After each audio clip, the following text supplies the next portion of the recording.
నమస్తే రమగారు. నమస్తే జయ. రమగారు, ఈ రోజుల్లో పిల్లల్ని చూసుకుంటే చిన్న వయసుల్లోనే ఉద్యోగాలు సంపాదించేసుకుంటున్నారు. క్యాంపస్లు అనేవి వచ్చేసినాయి. చదువుతూ ఉండగానే క్యాంపస్లో సెలెక్ట్ అయిపోవటం, జాబ్స్లోకి వెళ్ళిపోతున్నారు. జాబ్ రాగానే సహజంగా ఏం ఆలోచిస్తాం పేరెంట్స్గా? పిల్లలకి పెళ్ళిళ్ళు, ఆడపిల్లైనా మగపిల్లడైనా.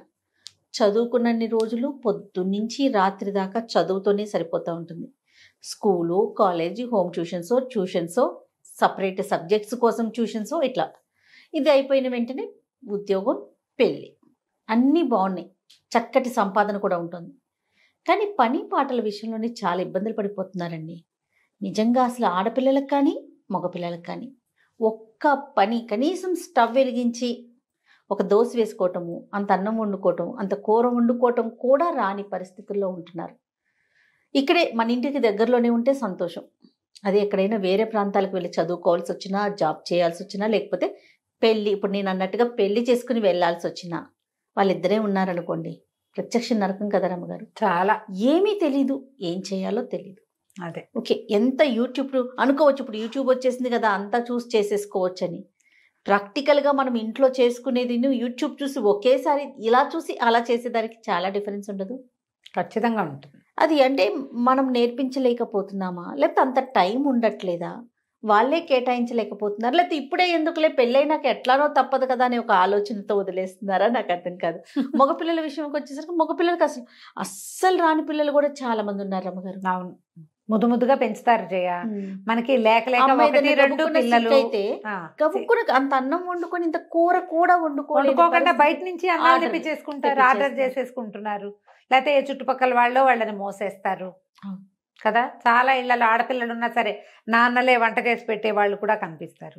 ఏంటంటే మనకి ఒకటి రెండు ఇద్దరు పిల్లలు ఉండటము. ఇప్పుడు లేటెస్ట్ పెళ్లి చేసే పిల్లలంటే వాళ్ళ పేరెంట్స్ కూడా ఇద్దరు ఉద్యోగస్తులై ఉండటము, ఏదైనా వంట మనుషుల్ని పెట్టుకోవటము, లేదా కూరలు తెప్పించుకోవటము, కూరలు బయట కర్రీ పాయింట్ల నుంచి వచ్చేయటము.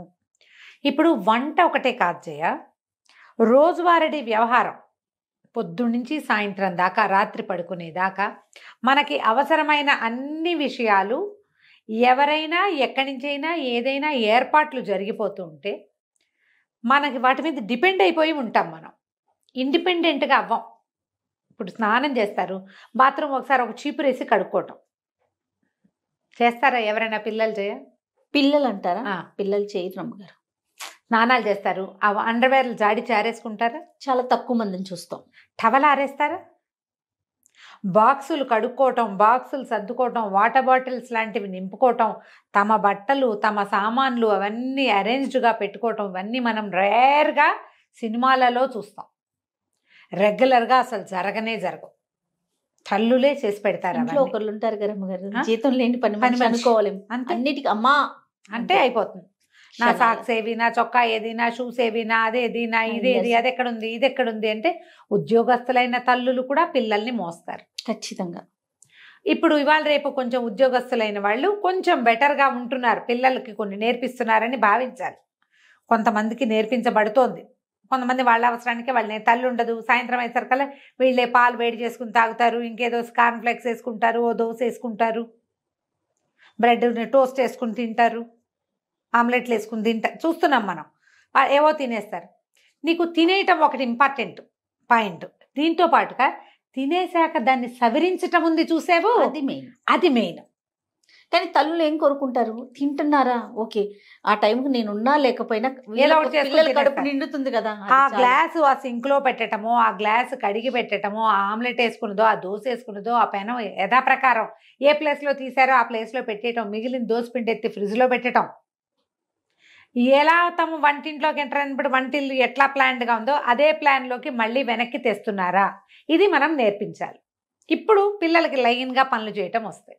చాలా రోజుల క్రితం ఒక ఆవిడ ఎప్పుడో మాట్లాడారు జయ నాతో, ఎప్పుడో ఒక 2-3 సంవత్సరాలైంది. ఈ అమెరికాలు అవి పంపించేస్తారండి, నన్ను అలాగే పంపించారు. చిన్నప్పుడు వంటింట్లోకి వెళ్తే మా అమ్మ నాయనమ్మ ఇప్పుడు ఎందుకు వంటింట్లోకి, హాయిగా చదువుకో, పెళ్ళయ్యాక చేసుకోవచ్చు పని అనేవాళ్ళండి. నన్ను ఏమీ చేయనివల్ల 21-22 నా ఉద్యోగం వచ్చిన సరికల్లా పెళ్లి చేసేశారు, అమెరికా పంపించేశారు. ఇక్కడ ఫ్రెండ్స్ గందరగోళం, ఏమిటో వాళ్ళందరూ ఏమిటేమిటో చేస్తారు, నాకు ఒక ముక్క రాదు, ఏమీ రాదు, నాకు ఏమీ రాదండి. ప్రత్యక్ష నరకం చూశాను నేను. రోజు ఏడ్చేదాన్ని. ఎంత అల్లారి ముద్దుగా పెరిగాను నేను. ఎంత బాగా చూశారో ఇంట్లో. చూసి నన్ను ఉద్ధరించిందేం లేదు వాళ్ళు. మా అమ్మని నాయనమ్మని తిట్టుకొని రోజు లేదని చెప్పారు నాకు. చూడండి, వీళ్ళ వల్ల కదా నేను ఇలా స్టూపిడ్లా అయ్యాను. ఇదేమిటి ఇంత దద్దమ్మలా ఉన్నాను, వాళ్ళందరూ బాగా చేస్తున్నారు, ఇతనేమో వాళ్ళు బాగా చేస్తున్నారు, ఎందుకు చేయమంటాడు. ఇంట్లో ఉంటాను, ఉంటే ఏమిటి నాకు రావాలిగా పని. వంట రాదు, పని రాదు, లైన్గా పని చేయటం అనేది ఒక స్టామినా. రోజంతా పని చేస్తూ ఉండటం ఎవరికి వస్తుంది అది? దేని తర్వాత ఇది చేయాలని కూడా ఇంపార్టెంట్ కదా. ఇది దీని గురించి ఒకసారి మాట్లాడాలండి. కానీ ఈ తరం పిల్లలు కొంత మీరు అన్నట్లుగా కొంత మారారు రమ్మగారు. ఎందుకంటే మా పింకి యూఎస్కి వెళ్ళింది కదా, అసలు వెళ్ళే వరకు కూడా ఇంట్లో ప్రతిదీ కూడా చేతికి అందించడం, నోటికి అందించటమేనండి. ఇప్పుడు వెళ్తే కుక్క పిల్లలు అనకూడదు కానీ ఎన్ని డిషెస్ అనుకుంటున్నారు రమ్మగారు. ఆ ఫొటోస్ చూస్తుంటే షాక్ అవుతున్నాం మేమైతే. ఏమిటి ఇవన్నీ ఎలా చేస్తున్నావు అంటే మొత్తం మన వీడియోస్ అని చెప్తుంది. యూట్యూబ్ లో వీడియోస్ ఒంటరిగా ఉంటే కొన్నాళ్ళు ఉద్యోగం కోసం శుభ్రంగా చేసుకునే పిల్లలు కూడా కనిపిస్తున్నారు. కానీ ఇబ్బంది కదా, ఇబ్బంది. ఫస్ట్ లో కాస్తంత ఇబ్బంది పడద్దు, దాన్ని ఎంజాయ్ చేయగలిగితే సంతోషం. అదే ఇది పి సత్యవతి గారిని, రైటర్ పి సత్యవతి గారు. పెద్దవారు జయ 8 years ఉంటాయి. వారి కథలు భలే బాగుంటాయి. అందులో ఒక కథ రాశారు, ఒక రాజా ఒక రాణి అని. దీనికి ఒక కథ కూడా ఉందా? భలే బాగుంది, ఇంట్రెస్టింగ్ గా. అమ్మాయిని వాళ్ళ అమ్మ అది ఎప్పుడే ఇంజనీరింగ్ అయ్యింది, కాలేజీలో అది ఆఫీస్లో చేరింది, క్యాంపస్ సెలెక్షన్. ఎంతో బాగుంది. అది ఫ్రెండ్స్తో మాట్లాడుకుంటుంటే పని పిల్ల వస్తుంది, జ్యూస్ ఇస్తుంది, జ్యూస్ తాగాక జ్యూస్ గ్లాస్ పట్టుకెళ్తుంది. వంట ఆవిడ వంటింట్లో వంట చేస్తుంది. పెళ్లి చూపులు అరేంజ్ చేసాం, నువ్వు రా, నీకు దీని దగ్గరికి బీరువా దగ్గరికి ఏం బట్టలు వేసుకోవాలో చెప్తానంటుంది వాళ్ళమ్మ. ఈ ఫోన్లో కబుర్లు చెప్పుకుంటూనే వాళ్ళ అమ్మ దేవతోటి వెళ్ళి రేపు పెళ్లి వాళ్ళు వస్తే వేసుకోవాల్సిన డ్రెస్సు, దానికి మ్యాచింగ్ నగలు, కావాలంటే ఇంకో డ్రెస్సు కుట్టిద్దాం, అన్నీ వాళ్ళ అమ్మే అరేంజ్ చేసింది. పెళ్లి చూపులు, పెళ్ళైపోయింది. పెళ్ళైపోయిన తర్వాత ఏమిటి ఇప్పుడు ఎవరైనా వస్తే ఏం బట్టలు వేసుకోవాలో అమ్మే చెప్పాలి. దాని మీదకి నగేం పెట్టుకోవాలో, చెవులకి ఏం పెట్టుకోవాలో, ఎలాంటి వేసుకోవాలో, చెప్పులు ఏం వేసుకోవాలో అమ్మే. వంటింట్లో వంట మనిషి ఉంది, పై పిల్లకి చిన్నపిల్ల ఉంది, పై పనులకి అన్నీ అది అందిస్తుంది. ఇది బొమ్మలాగా తయారైతే చాలు, దాని ఇస్త్రీ బట్టలు రెడీగా ఉంటాయి, దాని ఫుడ్ ప్లేట్లో రెడీగా ఉంటుంది, లంచ్ బాక్స్ రెడీగా ఉంటుంది, వాటర్ బాటిల్ రెడీగా ఉంటుంది, హ్యాండ్ బ్యాగ్లో కూడా వాళ్ళ అమ్మ ఎప్పటికప్పుడు డబ్బులు ఉన్నాయా అని చెక్ చేసి డబ్బులు పెడుతుంది. పెళ్ళయింది. పెళ్ళైతే ఓ రోజు రాత్రి అల్లుడు ఫోన్ చేశాడు అర్జెంటుగా. ఏంటండి మీ అమ్మాయి ఒక మాట విందు, ఎంతసేపు ఆన్లైన్లోనే ఉంటుంది, ఫోన్లోనే ఉంటుంది, ఒక పని రాదు, ఎంతసేపు ఏడుస్తుంది, ఇండియా వెళ్ళిపోతానంటుంది, ఇదేమన్నా బెజవాడ బందరా ఊరికే పంపించేసేయటానికి, అర్థం చేసుకోదు అని పెద్ద పెద్ద కేకలు పెట్టాడు. ఒక్క పని రాదు, ఏ పని చేయదు, ఎప్పుడు ఆన్లైన్లోనే ఉంటుంది అన్నాడు. కూతురుకి ఇచ్చాడు. ఇప్పుడు కూతురు ఏమైనా చెప్తే అల్లుడు వింటే బాగోదు కదా. ఎక్కడికి బోళ్ళంత ఖర్చు పెట్టాం పెళ్ళికి, కట్నం వద్దని బాగానే బోళ్ళంత ఖర్చు పెట్టి ఇచ్చారు. కట్నాలు వద్దంటారు కదా, కట్నం వద్దు గ్రాండ్గా చేయండి అంటారు. ఇవాళ రేపు నేను ఇది అనుకుంటాను, ఓ 10 లక్షలు ఇవ్వండి అంటే 10 ఇచ్చి మిగిలినవన్నిటికీ కట్ చేయొచ్చు. ఇప్పుడు ఈ కట్ చేయకపోతే 10 కాస్త 30 అవుతుంది. అంతేగా, 30 అవుతుంది. అన్ని గ్రాండ్గానే. కట్నం లేదుగా, కట్నం లేదు, ఇదే పాట. కట్నం లేదు, కట్నం ఇచ్చిన రోజునే హాయిగా ఉందనుకుంటారు కొంతమంది ఫ్రెండ్స్ ఉన్నారు ఈ మధ్య, పెళ్లిలే ఆడపిల్లలు పెళ్లిళ్ళు చేసిన వాళ్ళు. కట్నం ఇచ్చిన రోజునే హాయిగా ఉంది, మేము ఇంతే చేయగలమండి అని చెప్పేవాళ్ళం. ఇప్పుడు వెళ్ళలేవు ఖర్చులకి. ఈ కూతురుతోటి మాట్లాడి కూతుర్ని, ఏమే ఎందుకమ్మా కాస్త పని చేయొచ్చు కదే, ఆ పాత్ర నేర్చుకుంటే. ఏం నేర్చుకోనమ్మా, నేనేం నేర్చుకోను, ఏనాడైనా నన్ను ఏమైనా చేయనిచ్చారా? ఆఖరికి నా కాఫీ గ్లాస్ కూడా పని పిల్లే పట్టుకెళ్ళలేదు కదా. నాతో మీరు అడ్జస్ట్ అయ్యారు, ఇప్పుడు నేను ఎట్లా అడ్జస్ట్ అవ్వను ఇతనితోటి? ఎంతసేపు నన్ను పని మనిషిని అనుకుంటాడు, వాళ్ళ అమ్మలాగా చేయట్లేదంటాడు, కౌంటర్ శుభ్రంగా లేదంటాడు, బాత్రూములు కడగమంటాడు. నేను ఎప్పుడైనా చేశాను, ఇప్పుడు నన్ను అవన్నీ చేయమంటున్నాడు. నా వల్ల కాదు, బయటికి వెళ్ళడానికి వీల్లేదు, ఉద్యోగం లేదు, 6 నెలలు డిపెండెంట్ వీసా మీద ఉంటారు. శుభ్రంగా అక్కడే ఉంటే నేను ఇదయ్యేవాదని, టీమ్ లీడర్ అయిపోయేదాన్ని. ఉద్యోగం లేదు, డ్రైవింగ్ లైసెన్స్ లేదు, పబ్లిక్ ట్రాన్స్పోర్ట్ లేదు, జైల్లాగా ఉంది నాకు ఇల్లు. పని పని పని పని అంటాడు. ఎంతసేపు ఫ్రెండ్స్ని పిలుస్తాడు భోజనానికి, వాళ్ళంతకి వెళ్ళి తిన్నాం కదా మనము వండాలంటాడు. నా వల్ల అవన్నీ కావట్లేదని లబో దిబోమని పెళ్ళాడు. ఆవిడకి గుర్తొచ్చింది, తను ఉద్యోగం చేసే రోజున కూతురు పుడితే వాళ్ళ అమ్మ, ఇంత చంటి పిల్లతో నువ్వేం చేస్తావు, నీ దారి నువ్వు జాబు పో, పిల్లని నేను పెంచుతాలే అని చంటి పిల్లని 6 నెలల నుండి ఆ పిల్లని తీసుకుపోయింది వాళ్ళమ్మ. 10 ఏళ్ళు ఆవిడ పెంచింది. తర్వాత 13 ఏళ్ళు ఈవిడ దగ్గర ఉంది. అమ్మకు ఫోన్ చేసి, నువ్వే చేసావు, దానికి ఒక్క పని రాదు అని పోట్టాడు. వాళ్ళమ్మని, అవునే నాకు ఉద్యోగం సద్యోగం లేదు, చదువుకోలేదు, నువ్వు చదువుకున్నావు, ఉద్యోగం చేస్తున్నావు, నిన్ను ఉద్యోగం చేసుకొని ఇవ్వాలని నీ వెసులుబాటు కోసం నీ పిల్లని నేను పెంచాను. 10 ఏళ్ళు చిన్నపిల్ల నా దగ్గర ఉన్నప్పుడు నీ దగ్గరకు వచ్చాక పెద్దదైంది. నువ్వు అలాగే మెయింటైన్ చేసావు. ఇంట్లో వంట మనిషి ఉంది, పై పనులకి పని పిల్ల ఉంది. కొన్ని మిగిలిన పై పనులన్నీ నువ్వు సర్దావు. పిల్లకి నచ్చ చెప్పుకోమంటే ఈవిడ పోయి వియ్యపురాలకి ఫోన్ చేస్తుంది. వియ్యపురాలతో మాట్లాడితే వియ్యపురాలు ఏరా ఏమిట్రా, కాస్త ఆలోచించు, కొంచెం హెల్ప్ చేయండి. ఏం హెల్ప్ చేయాలమ్మా, ఇవన్నీ చేయలేకే కదా నేను పెళ్లి చేసుకుందంటాడు కొడుకు. అనేసరికల్లా మరి పని చేయాలంటే నువ్వు చదువుకున్న పిల్లని ఎందుకు కావాలనుకున్నావురా అంటే, ఏమో నాకేం తెలుసు, అన్నీ మంచివి, కాలేజీ ఇంటర్మీడియట్ కాలేజీ మంచిది మీరే సెలెక్ట్ చేశారు, డిగ్రీ ఇంజనీరింగ్ కాలేజీ మంచిది, ఇదే మంచిది అన్నారు. 4 క్యాంపస్లు వస్తే ఇదే మంచిదని ఓ క్యాంపస్కి పంపారు. 6 డజన్ కాలేజీల్లో సీట్ వస్తే ఈ కాలేజీయే మంచిదన్నారు. ఈ సంబంధం మంచిదని నువ్వు చెప్పావు, నేను చేసుకున్నా అంతే. నాకు కావాల్సినవన్నీ మీరు అవన్నీ సరిగ్గా చేసినప్పుడు ఇది కూడా సరిగ్గా చేసి ఉండాలిగా మీరు అనేసాడు. ఈ పిల్ల ఏడ్చుకుంటూ వాళ్ళ ఫ్రెండ్కి ఎవరికో ఫోన్ చేసింది. నేనేం చేయను, నాకు అర్థం కావట్లేదు, ఇది ఒక జైల్లాగా ఉంది, ఎంతసేపు పని అంటాడు, హెల్ప్ చేయమంటే ఇవన్నీ చేయకుండా ఉండడానికే నేను పెళ్లి చేసుకున్నానని చెప్తున్నాడు సిగ్గు లేకుండా.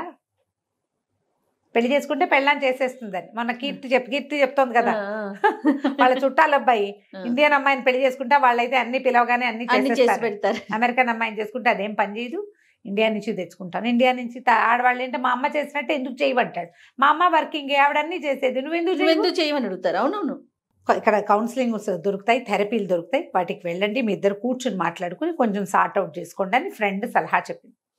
మన ఇళ్లలో ఇలాగే ఉంటుంది. ఈ పిల్ల చెప్పింది, మా అమ్మ ఎక్కడైనా బిజీగా ఉన్నా మా వంట ఆవిడ రాపోయినా నేను మా నాన్న హాయిగా బయటకు వెళ్ళి తినేసి సినిమాలకు వెళ్ళి ఎంజాయ్ చేసేవాళ్ళం. వంట మనిషి రాకపోతే బయటకు తినచ్చని ఒక ఆసరా ఉండేది. ఇప్పుడు ఇక్కడ ఏంటి, అన్ని మనుషులు నేనే, అంతేగా, వంట మనిషి, పని మనిషి, ఇంకో మనిషి, క్లీనింగ్ మనిషి. కొంతకాలం గడిచింది, వీళ్ళు ఎలాగో అడ్జస్ట్ అయ్యారు. వీళ్ళకు పిల్ల పుట్టింది. వసుంధర్ గారు కూతురు వచ్చి, కూతురు దగ్గరికి తల్లి వచ్చి పురుడు పోసింది, పిల్లని నేను తీసుకెళ్తాను అని చెప్పింది. చెప్పేసరికల్లా ఇంకో యువరాణిని తయారు చేయండి అన్నాడు అల్లుడు. వాళ్ళ అల్లుడి తండ్రి ఏమో పంపించరా, వాళ్ళే కాదు మేము కూడా ఉన్నాం కదా, మేము పంచుకుంటానులే, ఆవిడ ఒకదాని మీద పడేయకుండా పిల్లని 4 రోజులు ఇటు తిప్పి కొంచెం పెద్దదయ్యాక మీకు ఇస్తాము అంటే, ఈ అమ్మాయి ఏం చెప్పిందంటే, వద్దమ్మా, నువ్వు అడ్జస్ట్మెంట్ నేర్చుకోమన్నావు, నేను నేర్చుకున్నా, ఇప్పుడు కూడా ఈ అడ్జస్ట్మెంట్ నేనే చేసుకుంటా, మాతో పాటే ఉంటే అడ్జస్ట్ అవటం మా పిల్లకి అలవాటు అవుతుంది, మీ దగ్గర ఉంటే అవ్వదు, నేను నా పిల్లని నీకు ఇవ్వనని చెప్పేసి. ఈ కొత్త డైలాగులకి తల్లి ఆశ్చర్యపోయింది. ఎందుకంటే జీవితంలో ఒకసారి కనుక మనం ముందుకెళ్తే మనకి తెలుస్తుంది. ఎస్, పెద్దవాళ్ళు ఏం చేస్తామంటే మనము పిల్లలకి చక్కగా ఉండటం, మేనర్స్ గీనర్స్ నేర్పిస్తాం కదా, నీట్గా డ్రెస్ చేసుకోవడం, బాగా కూర్చోవడం, కాళ్ళ దగ్గర పెట్టుకో, ఇలాంటివి చెప్తాం కదా. లైన్గా పని చేయటము, అడ్జస్ట్మెంట్ ఉండటము, లొంగి ఉండటము మనం ప్రాక్టీస్ చెయ్యం, ఇవ్వం మనం. వివాహం అనగానే లొంగి ఉండటం, ఆడ మగ ఇద్దరు కూడా ఎక్కడో చోట దిగటం, ఆగటం, తగ్గటం, లొంగి పని చేయటం, ఈ ప్రాక్టీస్ కావాల్సిందే. దీనికి మొదట నో చెప్పటం నేర్చుకోండి. ఇది వరకు చెప్పాం మనం ఈ మాట. పిల్లలకి నో చెప్పాలి. వాళ్ళ చేతుల్లో నుంచి గ్లాసులు ప్లేట్లు తీసుకునే పనులు చేయబోకండి. తిన్న ప్లేటు ఎక్కడ పెట్టాలో అక్కడ పెట్టి తీరాలి. ఆ అమ్మాయి ఐఏఎస్ చదువుతున్నా సరే, ఎంబీబీఎస్లు ఐఏఎస్లైనా దీనికి ఇది కాదు. ఎవరైనా సరే ఎక్కడ కూర్చొని తినాలో అక్కడ తినాలి. ఆ తిన్న తర్వాత ఆ ప్లేట్ని ఏం చేయాలో అది చేసి తీరాలి. మీరు అలా చేస్తే కనుక మీ పిల్లలు చాలా హాయిగా ఉంటారు. సత్యవతి గారు ఆ కథ చదివాక నేను వారికి ఫోన్ చేసి మరి ఈ కథ చెప్తానండి అని అడిగాను. చిన్న కథే, 4-5 పేజీలది. ఎంత 2 పెద్ద పెద్ద జీవితాల గాథలు అవి, అంతే కదా. ఎంతమంది ఇట్లా సఫర్ అవుతారో జయ. అవునండి. పెళ్ళాం వచ్చి మా అమ్మలాగా అన్నీ చూస్తుంది. ఎలా చూస్తుంది? నీతో పాటే ఎల్కేజీ నుంచి అన్ని పోటీ పరీక్షలు రాసిన పిల్ల మీ అమ్మ ఎలా అయిపోతుందో చెప్పు. ఎట్లా అయిపోతుంది?